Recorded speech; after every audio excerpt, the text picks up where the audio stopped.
Trust Your Struggle is a place of inspiration. We have these conversations with individuals about the monumental struggles that they've had in their life, what they've done to overcome them, how these struggles and what they've done have kind of helped define who they are today. In this episode, I have a conversation with Lewis, who's a church pastor, a musician, a designer, and was also a chef who helped open up over 30 restaurants. He was born in Harlem and raised in the Bronx. And growing up in poverty, where a lot of things he had to do were out of necessity and survival, and that caused a lot of anger by him not having control over his situations and led him to fighting. He's inspired by the street art that was all around him, and he was constantly drawing the back of his notebooks, which he used as a coping mechanism. After his mom was killed by a drunk driver, that all switched around for him to live his life to the fullest. Now he connects through mentorship as a youth leader and hopes to inspire the next generation. So my name's Lewis Acosta. I am in my 30s, loving it too. And for most of the last 11 years, what I've been doing is a mix of two things. One is I am a musician and I work in churches. And as of right now, I'm the pastor at a church where I play a lot of music, make a lot of noise, and make sure everything sounds good and looks good for Sunday mornings. But the other thing that I do is my own business, doing graphic design. I've been doing that for a while now, not as good as you are, but still out here doing my best, man. And it's a blast, man. I love having this mix of arts, and I really love it, man. It's really fun. So. And have you been doing music longer than you've been doing design and art, or is it the other way around? Yeah, no. I started out playing music as like a young kid. I think I was like 6 years old when I actually first performed for the first time. And so I grew up in a very musical family. My stepdad was a Mexican guy that he had his own like mariachi band. And first language is Spanish. So I sang with him as a little kid, you know, and I remember the bar, man. I remember what he was wearing. He had this like super bejeweled, like not total 90s shirt that had like the huge collar, you know, and, big old like shiny black cowboy boots and like, you know, the jeans and all of that stuff, big old belt and the buckle. And he it comes out, does like 3 or 4 songs. And I had been singing with him, you know, in the garage where him and his bands would like practice. And he taught me this one song that was like a duet. And I remember being at the bar with my stepmom, and he's it's like a regular bar, like kind of bar? Yeah, not. It was like one of those places, you know, like you go to a Mexican restaurant and it's a little bit bigger, but they have like a bar section and a stage, you know? Okay. And so it wasn't like 6-year-old, like hanging out with a bunch of drunkards, dude, but it might as well have been that.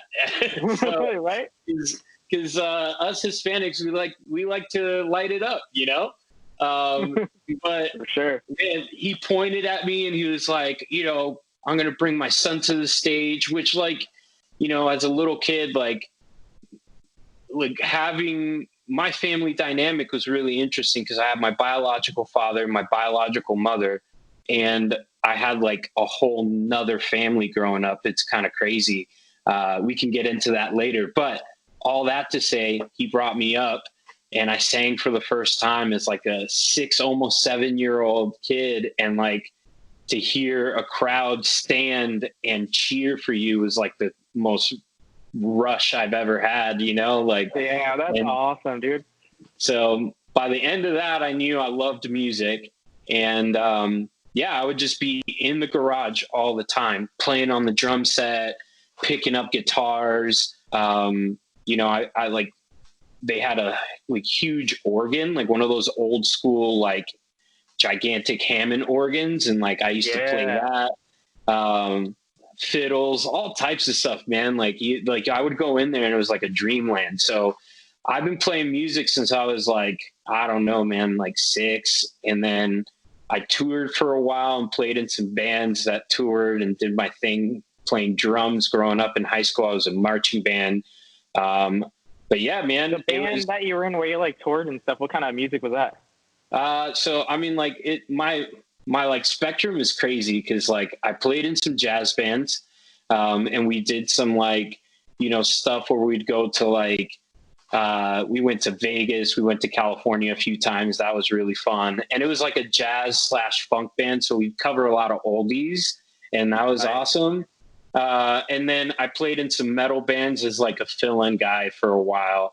And I was like playing metal. Prior to that, it was like hard rock, you know, very Linkin Park-ish type of stuff. You know, that's when like Linkin Park was at its like highest, you know, 2003, 2004. And, you know, we played a lot here in town. Like we just played all over the place, and then got to play in some tours, like with some other people that like asked us to join. So I've done all of that, and now I play like Christian music, which is very different than all of that. Right. So, Yeah.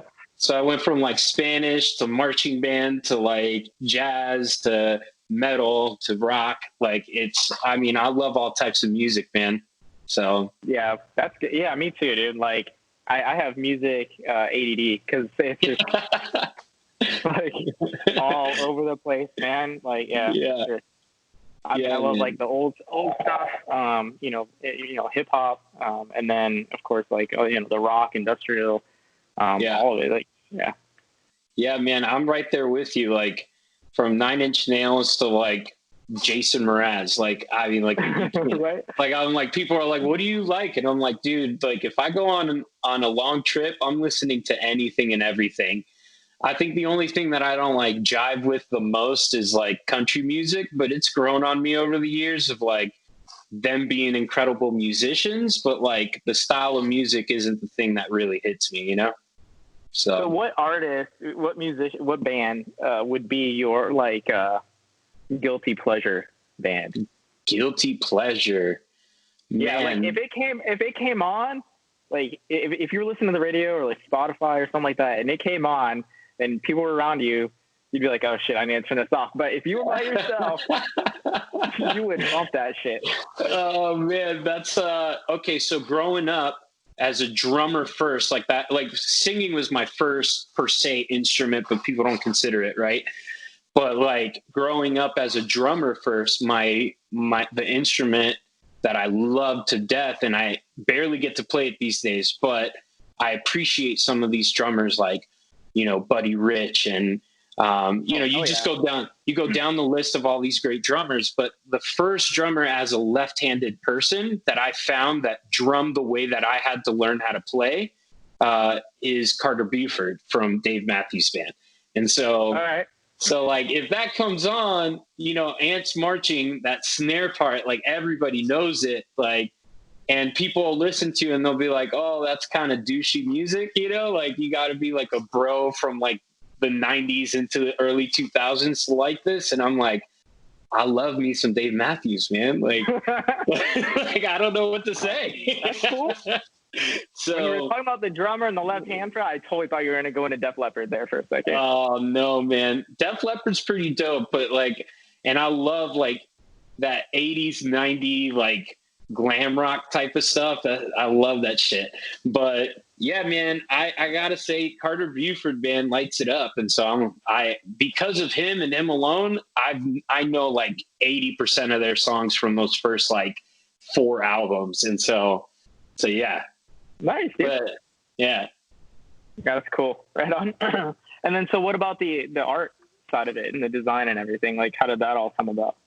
Well, I mean, it's funny enough, man. I mean, like, funny enough that you're the one talking to me, because I mean, I would say that I got into design because of you, but I got into art. I grew up in New York. I've lived in like so many places, like 14 Where have states. You been? Oh shit! Can you name them all off? No, we don't got time for that. So, I mean, primarily on the East Coast. I lived in New York and I lived in Boston, and there was a little stints in Jersey. But I was born in Harlem, raised in the Bronx. And then after some crazy stuff happened in my family, I moved to the West Coast and lived in like Tri-Cities, California, like Northern California area. And that's where I like really kind of like blossomed my music side. But my art side, I would say, was like my first ability or passion. So, you know, growing up in the Bronx, like all you know is like graffiti and these beautiful murals everywhere you go. And to a lot of people, like tagged up, you know, train carts are like so horrendous. And to me, I was mesmerized by them, bro. Like I just like I thought it was the coolest shit on the planet. And so, man, I remember having notebooks that my mom would buy me, and she would like tell me straight up, like, do not draw in these. And halfway through like week 1 of school, like I got like the back pages are all like decked out, you know, like any marker I could have, any pen that like was smooth, like I was always drawing. And so, and then I had a teacher, like, you know, growing up in the hood, man, it's a rough deal. And, you know, you grow up with a lot of anger and a lot of situations that you just don't have control over. And like my outward expression was always to fight. And so I'd get in a lot of fights as a kid. And I had this teacher, and I wish I could find her, bro. I've done so much research in the past, like probably 2 years to try to find this teacher. But her name was Miss Albino, or Albano, better said. And she just loved me, dude. I don't know why, but like I was a punk kid and she was just so nice to me. And she like would like buy me notebooks so that I could like draw. And she would put me in the back of her class, like so that I wouldn't get in fights during like lunch and, you know, all of that type of stuff. And like after school, she would like walk me out so that I wouldn't get into fights. And she like taught me how to channel some of this anger and frustration to like drawing. And she knew that I loved that. And so I would say that was the beginning, man, like understanding how to turn that emotion into something that's personifying that in some way, shape, or form on a piece of paper. And so, yeah, man, fast forward, I kept that kind of tradition of every notebook being like, you know, totally messed up from the back to the middle, and, you know, keeping it sneaky. Start from the back? Huh? You start from the back so no one would see it? Exactly. Yeah. Cause my mom would like whoop my ass if she found out, you know? So I kept that going, and into high school, man. Miss Bell from Washington High School in Phoenix, Arizona, man, like she was the coolest teacher. And, you know, I owe a lot to her. I owe a lot to some of the teachers at that school that actually gave a crap about their kids. And, you know, she would just encourage me and have me stay after school and like hang out with her and learn about design, things that I didn't understand, 2-point, 3-point perspective. Like how do you take this like drawing that you just did to the next level? And she'd make me like draw it again. And so from there, man, I just kept drawing and drawing and drawing. I would never say that I became like an expert or really great or sought after, but it was an outlet that I loved. And so later on in life, man, I just would like draw things for people. I'd hand letter things for like weddings, and got into hand lettering and really enjoyed that. Started learning more and more about it. And then, I don't know, man, it's been how long? Because your daughter was like a toddler, bro, when I met you. Yeah, she's 12 now, going on 13. So that long ago. Yeah, man.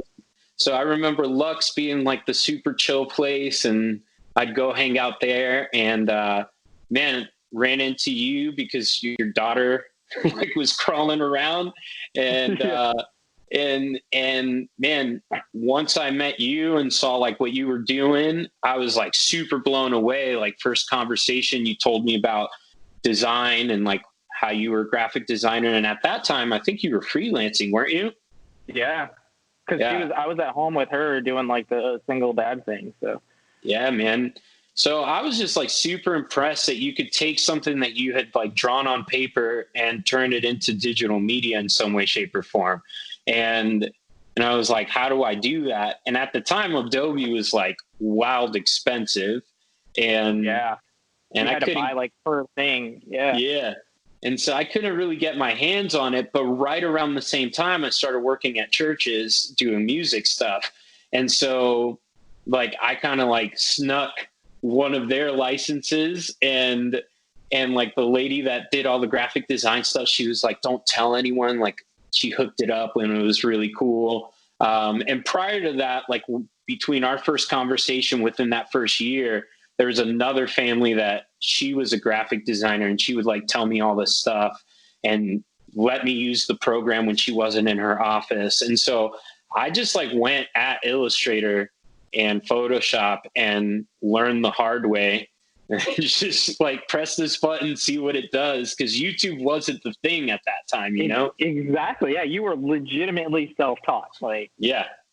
straight up going in there and just messing around with shit to see what it does and how it works. Yeah, man. And then I remember like I'd run into you and I'd be like, hey, so like, what do you think about this? Like, what's this? And I remember going into like Lux with like gigantic, like, you know, coloring pads and stuff. And I just like have a bunch of stuff. And man, the greatest encouragement for me was like hearing you say, man, your stuff is really great. You should figure out a way to like put that on a t-shirt, or, you know, figure out a way to design that on a program. And I'm like, I don't know how I'm going to do that, but if this dude who's a G says that I can do it, then I'm gonna try. So yeah, man, that's kind of how the whole art thing got going. Nice, dude. Yeah, that's crazy. And then you figured it all out and started doing stuff digitally then, huh? Yeah, man. So, I mean, it took me a hot second because self-taught. And then I found programs like lynda.com, and I started finding books at the library. I, you know, started finding like Skillshare had just popped up and there was barely anything on it, but it was super dope. And then YouTube started getting more and more stuff. And so I was just like, man, I'm just going to take it as if it was school to a certain extent. And like, I'm going to go to school every night for 3 nights in a row. And I'm going to push myself to do one project per week.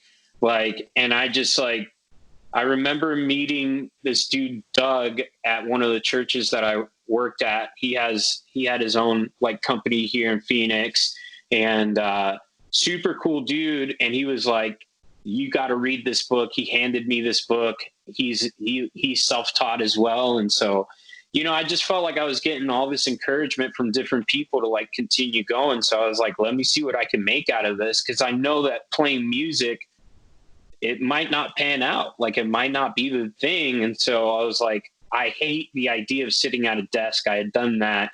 I had gone to school for something completely different. I went to school for like food and culinary stuff, and lived in Portland and saw all these creatives, and I was like working in restaurants miserable.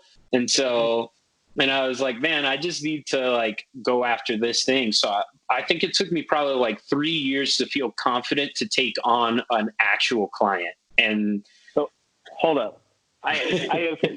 You really skimmed past that whole culinary thing.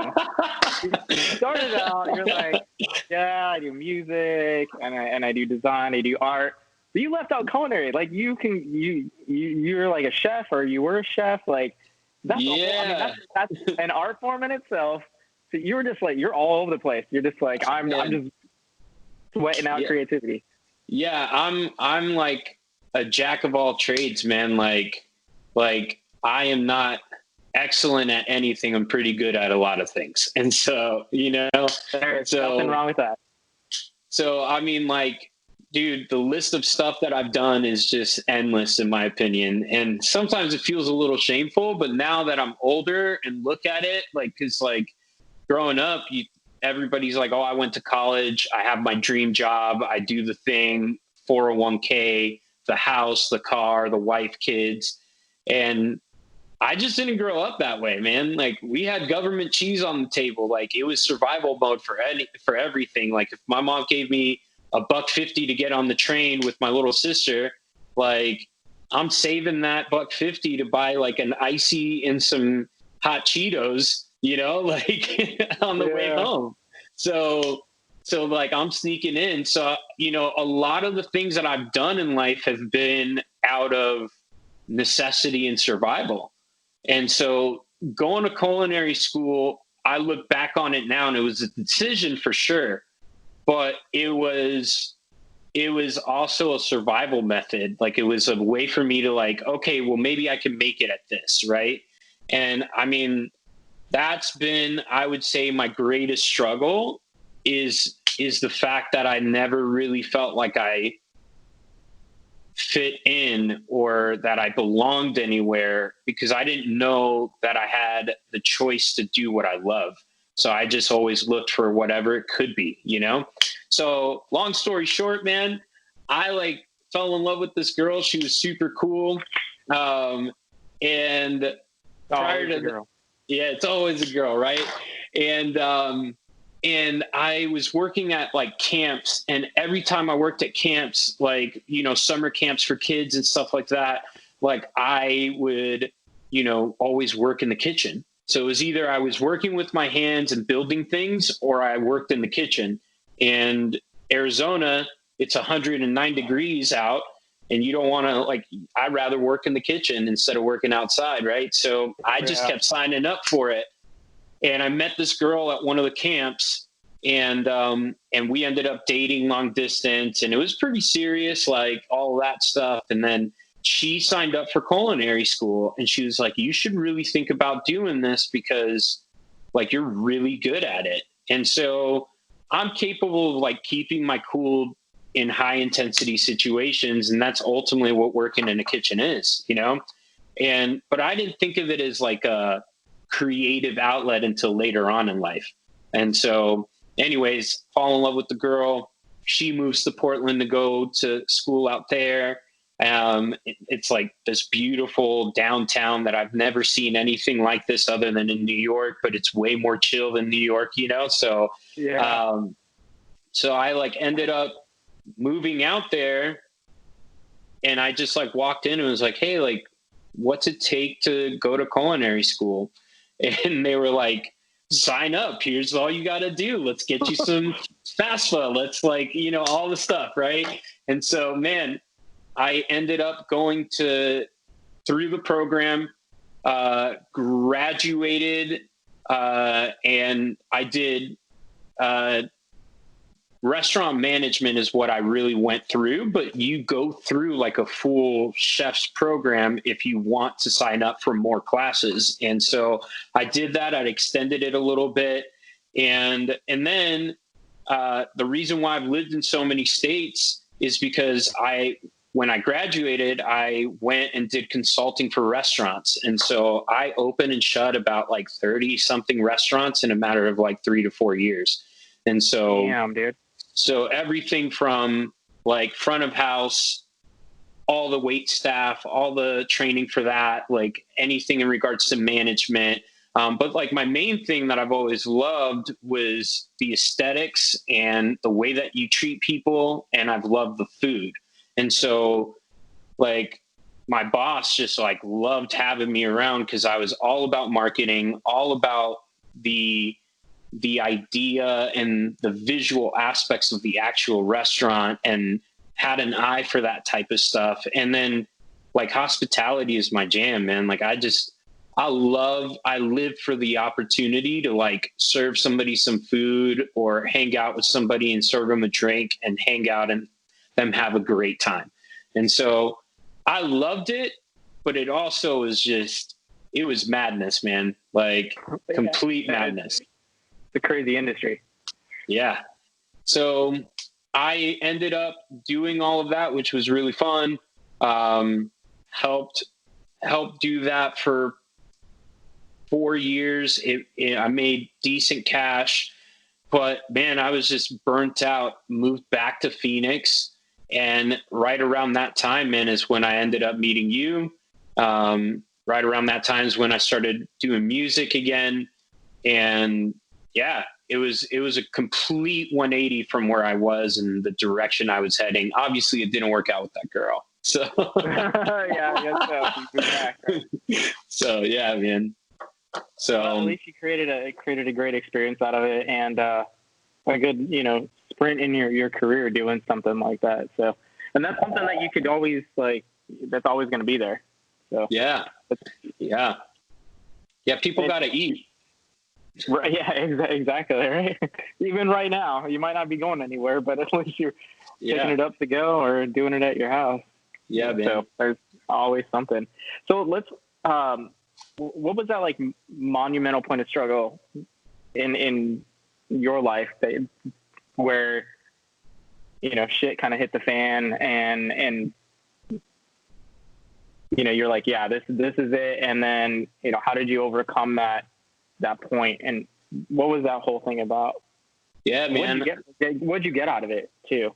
So yeah, man. Let's start as far as like what it was, but yeah, I think the greatest struggle that I've had in my life is the loss of my mom and my dad.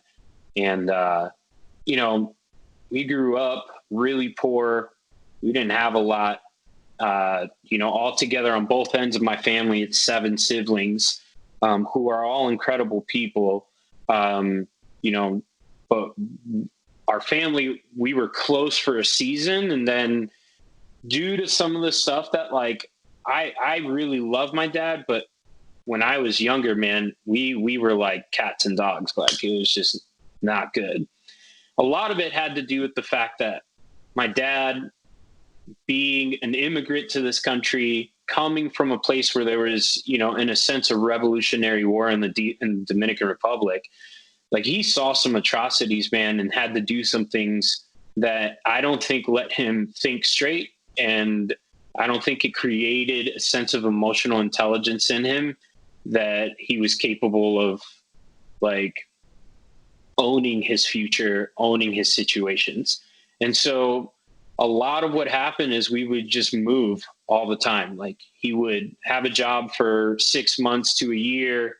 And then all of a sudden we had to pick up and leave, and new school, new bullying, new kids to deal with, new everything. And then coming home and seeing my dad and my mom fight all the time. And so my mom was one of the most incredible people on the planet, dude.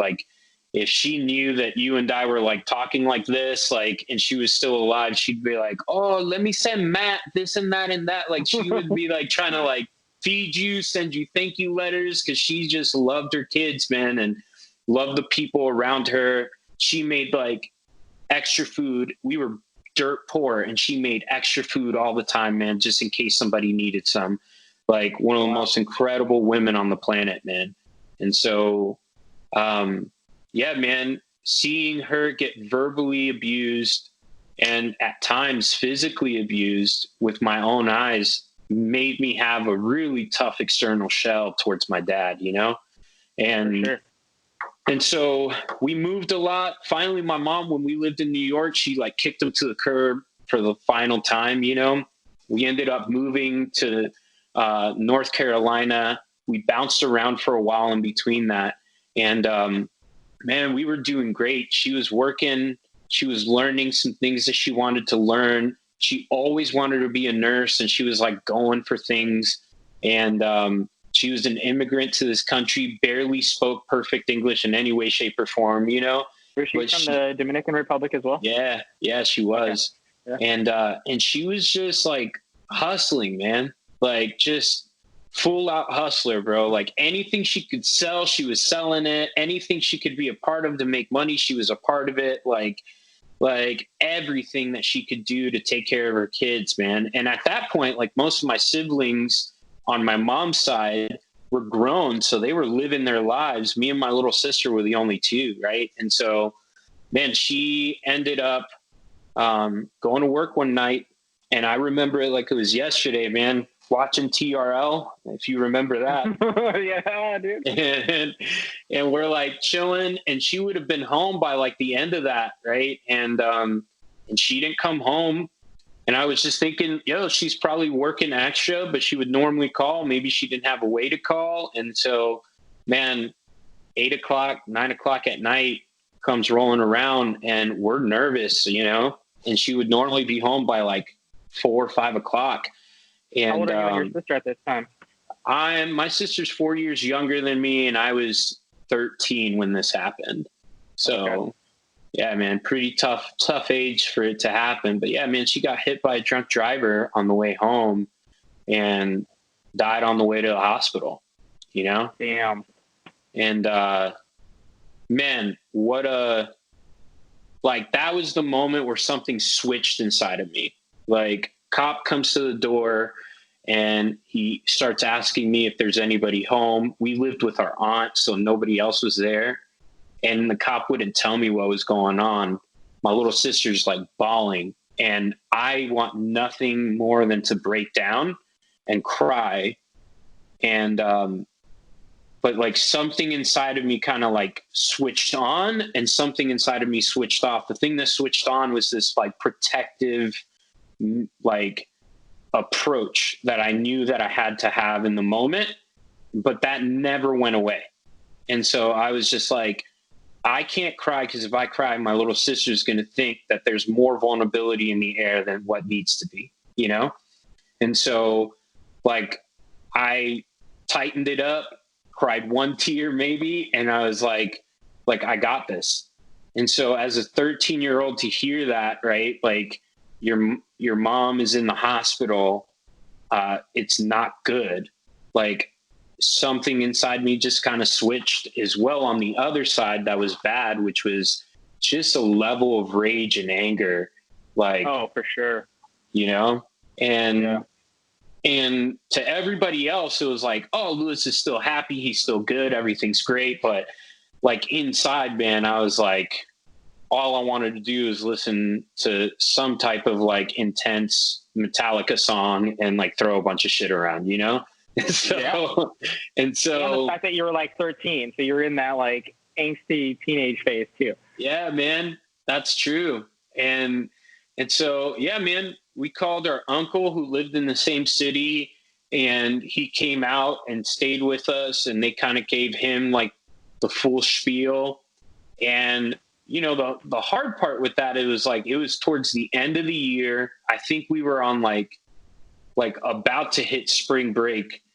And all of a sudden it was like we had to drive by the tree that she hit. I remember this like it was yesterday, man. Like, I remember looking at that tree and just like wanting to chop it down, cause I didn't know who this dude was, but I knew where the tree was, you know what I mean? And like the tree that when she got hit and she ran into the tree, like that's where it kind of happened.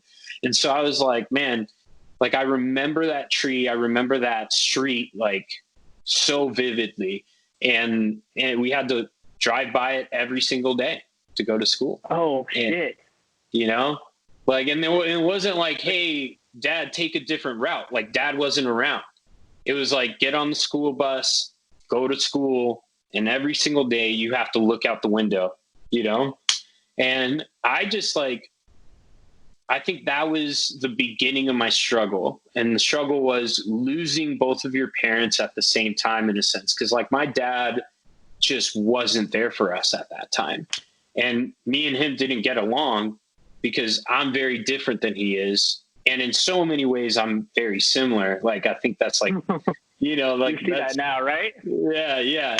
Like now I see that, but like back then, man, it was just like, I don't ever want to be like you, So he came in and he tried to do the whole Captain Save-A-Ho situation and be like there for us, right? But that lasted literally like 3 months. And so the lady that was his wife prior to my mom, this is where it gets real weird. His kids on his side, the mother of those kids, like we call her mom, like, because we grew up around our siblings. Like we grew up seeing them call her mom.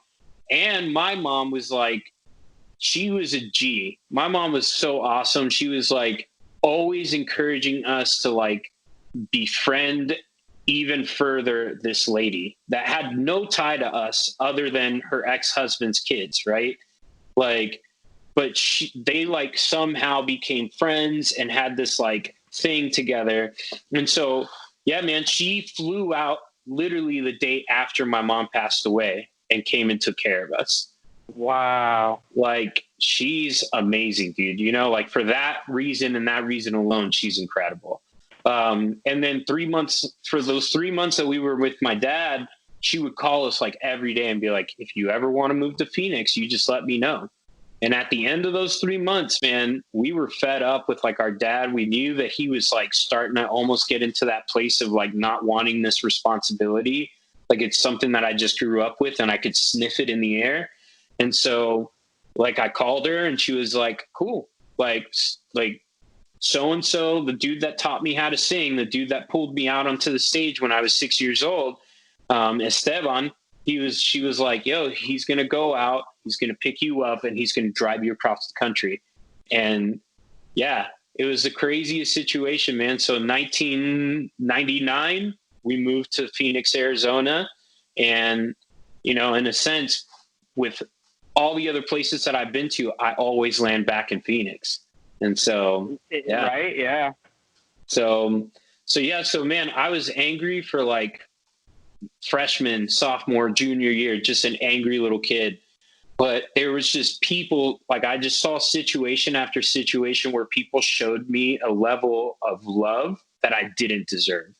Like Ramona, my stepmom, the lady that came, like she came out right after my mom passed away. Showed us love that I didn't deserve, right? Like my English teacher in high school, Dolores Jacobs, like she showed me love that I didn't deserve, right? And that's a really cool story because her actions led to me getting out of English as a second language classes. Like I was like in these remedial, like weird, like bunch of like kids that just came here from another country type of classes, right? And the system on the East Coast is so busted sometimes that like the transfer over to Phoenix, they were like, oh, you have to take these classes, but I speak perfect English. And so I just didn't know how to read really well and I sucked at writing. And so she made me like stay with her. She made me like hang out with her and like learn all these things, took this test. And she was like, get out of my class. You no longer have to be here. And she was like the coolest lady, man, because she just pushed me to like be better. Her husband was the superintendent, Glendale Union High School, and he would just like check in on me and like love on me. And I didn't deserve it, dude. Like I was doing punk stuff. So, like I was one person at school and like I was somebody else during lunch. I was somebody else after school. You know, like I had different groups of friends that I would be a different person around. And my whole thing was like carpe diem, like live your life to the fullest because you never know when you're going to die. Like I saw this death and it made me feel like this is your future. Like you're just going to die. And so live it up and be whatever you have to be to survive, because that's what it was with my mom. I was one person. With my dad, I was somebody else, and that's all I knew.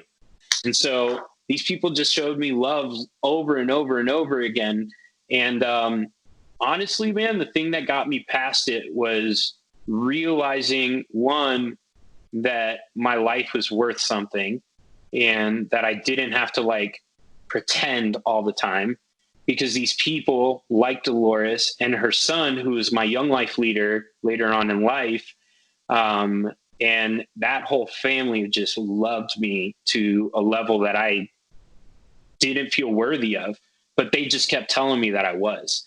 And what I realized is these people were loving me, not for who I was in the moment, not for the crappy things that I was doing, but for who they saw that I could be 10 years down the road.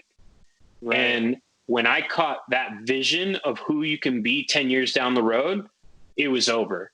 Like I was like, I have endless opportunity and endless possibility. I'm going for whatever I want. And so, you know, I caught that like maybe when I was like 18 or 19.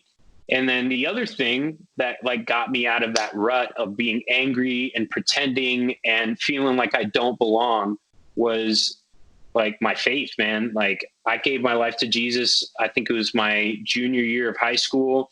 And, you know, and ever since I've been connected to my faith.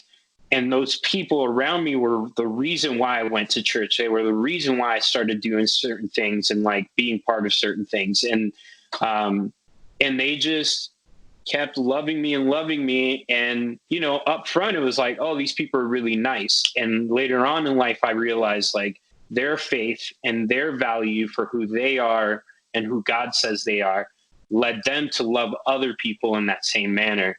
And so, yeah, man, you know, I felt like I didn't belong. I felt like I didn't have anybody for me.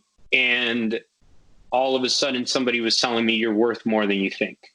And man, it got me over that angry hump. It definitely pushed me towards some new opportunities, and it stretched me in ways I didn't think I could ever be stretched.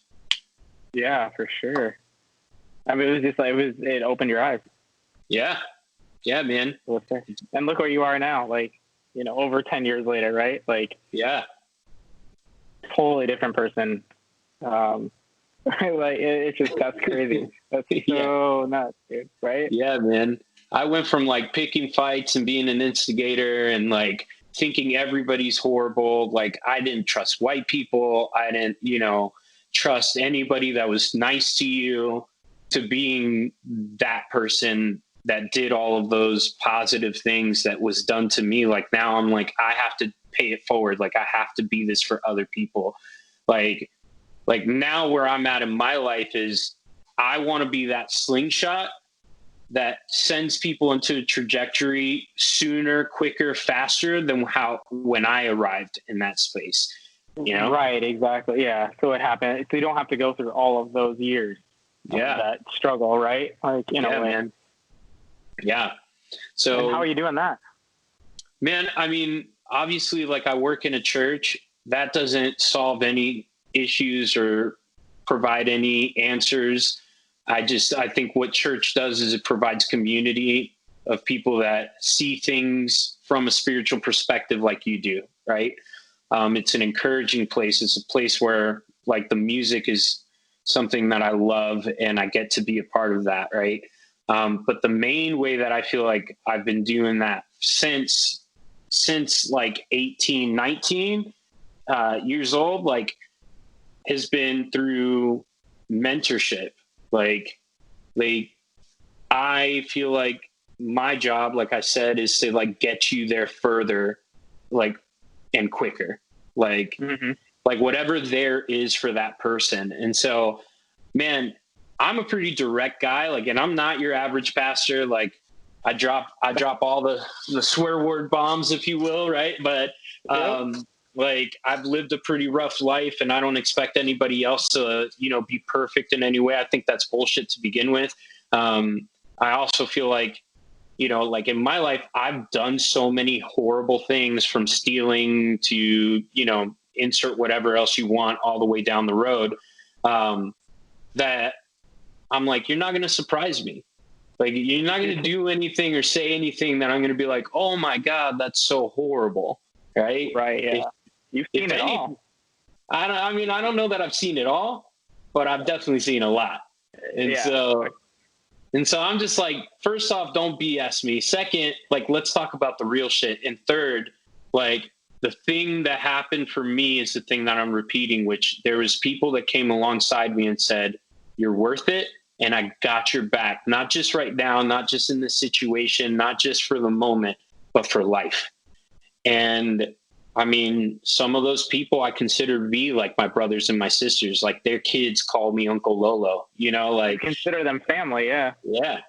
And so I have set aside time to like do programs like Young Life, to be a youth leader at churches, to play in worship bands and, you know, raise up young people who are coming in and don't have any options. And the cards that were dealt to them aren't the best cards.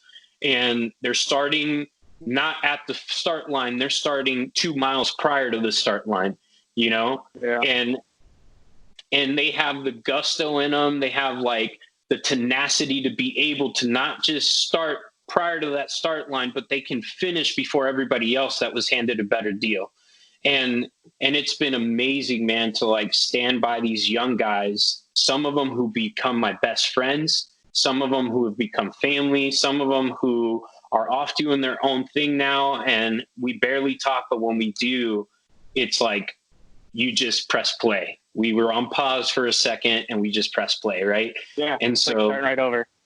And so like, I just feel like the way I'm doing it is not by being a pastor at a church. It's by literally living life with people.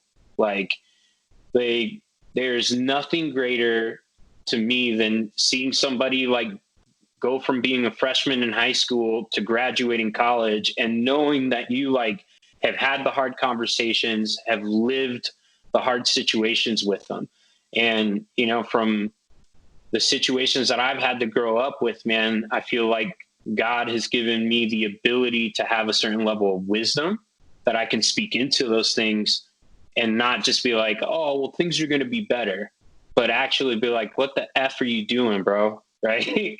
Or yeah, be able to say, man, I actually like, I feel you because like I lost my mom too, you know, like, so I don't know, man. I think that, like, to answer it, to reiterate, the way I'm doing it is I'm just trying to live life with people. Right. So. And relate. I mean, that's the thing is like, there's a sense of like, relatedness. Yeah. With what you, and with that becomes like, also trust. Yeah. And no judgment. Yeah, man. We live in such a judgmental world, man. Right? It's crazy. Yeah. Like everything that's been happening as of lately, dude, over the last few weeks, like it's just a form of judgment, and that judgment slowly turns into hatred. Right. And so, I mean, but I remember when I hated white people, like I remember when I was like not trusting. And, you know, I think that like when people show you that they actually believe in you, and that you're the color of your skin, the circumstances you come from, situations that you've even yourself put yourself in, like you did the dumb shit, like, but they still see you as somebody worth it, man, the trust that it builds and the barriers that it breaks down. Like, Right. And so just love people, man, and things will change, you know? Yeah, absolutely, dude. You're living it right now. Yeah. That's awesome. Trying, man.